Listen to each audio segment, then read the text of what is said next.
Hi, Miss Daisy. Hello. How are you? Good. How are you? I'm very well, thank you very much. Good. All right, joining us today, we have author Daisy Podmar here to tell us about her new book, Math Tales with Sandy and Ruca, The Perfect Positive Pair. This is a really beautiful book. This is so cool. I got a chance to look at this before, and it's very educational, but it's also really fun. Yeah. Right, so what inspired you to write this book? My apologies, I just had some sandwich. That's okay. I wasn't watching you. Several things, actually. When I was an administrator and teacher, I noticed test scores were really low across the board in math and graphing. And then years later, that originally planted the seed. Years later, I was part of a committee of engineers and educators in Ohio, and one of the math professors at University of Dayton, Lindsay Gold, said, write a lesson plan based on a book. I wanted to do graphing. There was no children's book on graphing, so she said, write one.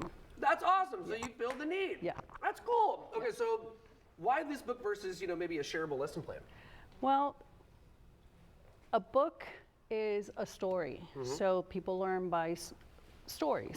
And I figured children, just like people, adults learn from stories. Yeah, absolutely. So there's not just the lesson within the book, but there's other things that children can learn from the book itself, like teamwork, mentorship, empathy, all sorts of things like that. Absolutely. Okay, so what were the biggest learnings or surprises that you encountered when writing this project? I'm sure there's quite a few.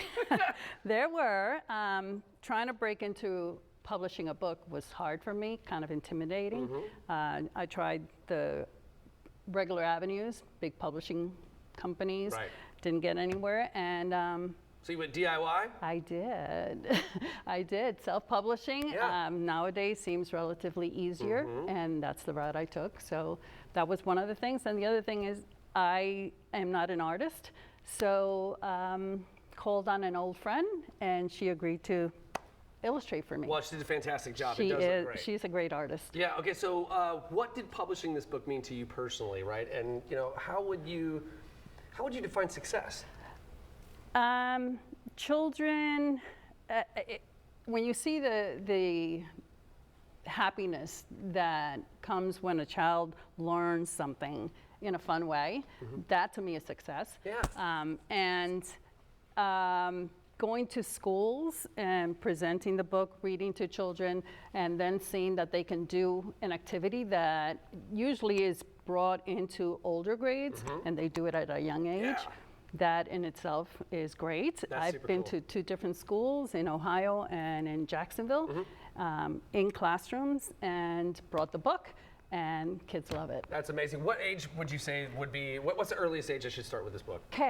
Really? Kindergarten. Cool. Because in kindergarten, they are learning to read, so they can read the book. So there's different stages of skills that they learn from the book. Older kids can actually do the graphing on their own. I like that. Okay, so where do we go to buy the book? Amazon. Amazon. There you go. Go to Amazon. Daisy, thank you so very much. This is really great. Thank you. I really appreciate my copy. My daughter will be learning from that later on in life. That is awesome. Great library.